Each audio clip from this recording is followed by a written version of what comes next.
Jadi tidak pernah ada kejayaan yang abadi di dunia. Allah Subhanahu wa taala mempergilirkan hari-hari. Bertahun-tahun lalu saat saya masih SMA, profesi dokter itu kayaknya menjadi sebuah hal yang sangat menjanjikan. Kalau mau kaya pelan-pelan jadi dokter, kalau mau kaya cepat jadi engineer, seolah seperti itu. Tetapi siapa yang bisa menjamin?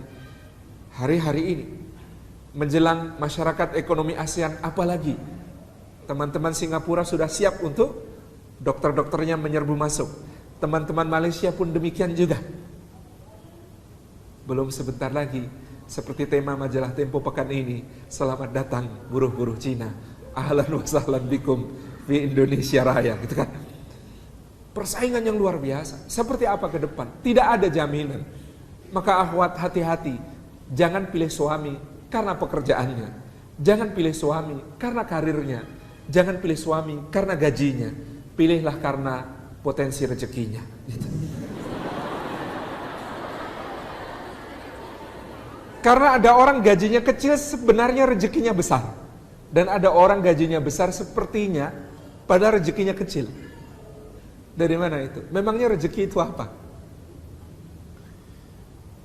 Ada orang gaji sudah 100 juta per bulan.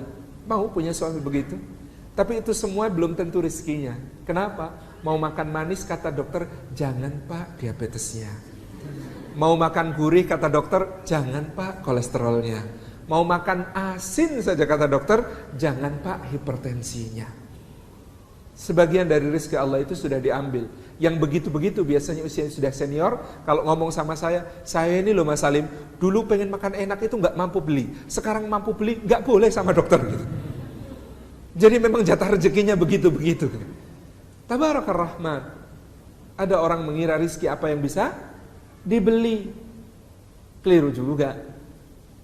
Ada pengusaha rumah makan di Jogja, omsetnya ratusan juta sampai miliaran per bulan. Tapi nggak bisa tidur di kasur. Kalau tidur di kasur punggungnya sakit. Jadi dia mesti tidur di tikar pandan buatan muntilan. Spesifik sekali. Kalau nggak itu nggak bisa tidur. Jadi dia diundang oleh Kementerian Perindustrian, Kementerian Koperasi, macam-macam bikin pelatihan kewirausahaan di Jakarta. Acaranya di ballroom Hotel Bintang 5, dia diinapkan di Presidential Suite. Ketika masuk kamar, buka tas, ngeluarin tiker, gelar tiker di lantai kamar. Tabarakar Rahman. Ada salah satu pemegang saham dan komisarisnya American Airlines, salah satu maskapai yang punya pesawat ratusan unit. Beroperasi sangat besar di Amerika. Dia punya pesawat banyak. Tapi saya baca majalah The Economist bulan Februari 2014, ketawa ngakak sampai diketawain. Kenapa Pak baca majalah ketawa? Lah ini loh, ada orang jadi komisaris perusahaan penerbangan besar, ternyata punya hyperphobia. Hyperphobia itu rasa takut terhadap ketinggian. Seumur hidup komisaris perusahaan pesawat ini tidak pernah naik pesawat. Rezeki itu Allah yang bagi-bagi, nikmatnya luar biasa. Ada seorang ustadz diminta jadi imam masjid sebuah perumahan. Ditinggalkan, diberi rumah, di pojok perumahan itu nyempil kendaraannya sepeda motor yang suaranya ejlek-enong ejlek-egung. Semua penghuni perumahan itu punya mobil-mobil mewah. Dia cuma punya motor, tapi memang rezeki nggak harus punya. Rezeki itu kan make. Maka setiap hari para pemilik mobil di perumahan itu rebutan meminjamkan mobilnya kepada ustadz ini. Ustadz dipakai, Ustadz kalau dipakai antum itu Masya Allah rasanya berkahi, tentrem di hati. Pakai ya Ustadz ya. Tetangga sebelah protes, gantian Ustadz, kemarin udah pakai mobilnya yang itu. Punya saya juga dong dipakai biar saya kebagian pahala. Tetangga sebelahnya lagi protes, dijadwal Ustadz, biar semuanya kebagian pahalanya. Para pemilik mobil itu pergi ke kantor naik sepeda sesuai anjuran dokter. Allah itu bagi rizki. Tabarakar Rahman, maha kaya dia dan maha kuasa. Maka yang namanya makanan paling lezat, paling enak, bisa dibeli. Karena dia paling mahal. Anda kalau mau makan racikannya Chef Dudonyong, Chef Michelin bintang 5 yang ada di Paris, restorannya, booking 2 bulan sebelumnya bayar 200 juta.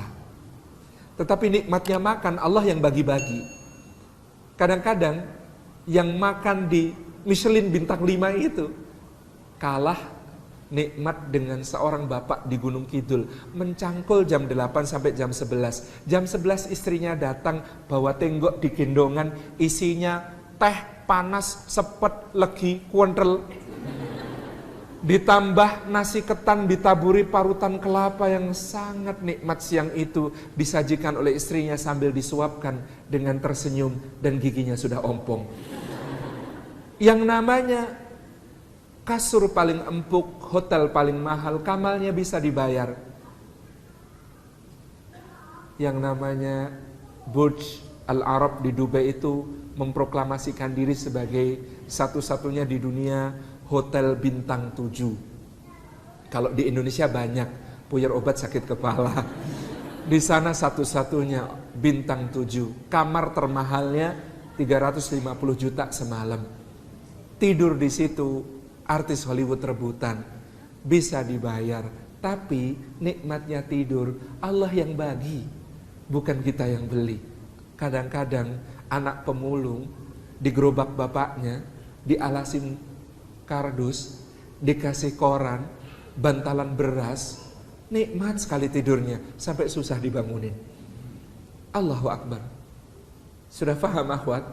Potensi rezeki dengan gaji beda ya? Beda.